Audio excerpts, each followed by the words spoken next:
ظاہری طور پر جب حضور علیہ السلام اس دنیا میں نہیں آئے تو کیا ہوا، عرب میں کہتے ہیں کہ بچیوں کو زندہ دفن کر دیا کرتے تھے،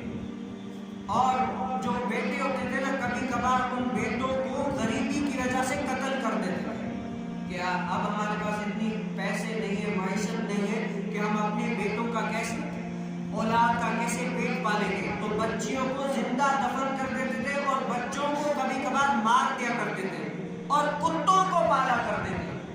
کتوں کو پالا کرتے تھے۔ لیکن قربان جائیے جب حضور کائنات صلی اللہ علیہ وسلم کی ظاہری دنیا میں آئے نا تو کفر سارے ٹوٹ گئے، کفر سارے ٹوٹ گئے اور اسلام چھا گیا اور سب لوگوں کو بچیوں کی سب کی اہمیت پتہ چلی، تو آج سب سے زیادہ محبت کرنے والے بن گئے۔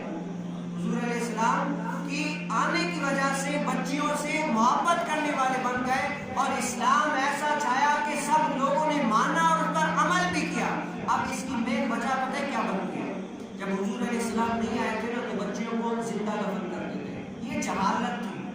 کیا تھی؟ یہ جہالت تھی۔ جب حضور علیہ السلام اس ظاہری دنیا میں آئے نا، اسلام بتایا کہ اسلام یہ ہے، تو اس کے بعد کیا ہوا، وہ زندہ دفن کرنا وہ انہوں نے چھوڑ دیا۔ مطلب کیا ہوا، وہ اپنی جہالت سے ہٹ گئے، جہالت کو چھوڑ دیا جو انہوں نے جہالت کی۔ اب اسلام کیا چاہتا ہے، جس چیز کے بارے میں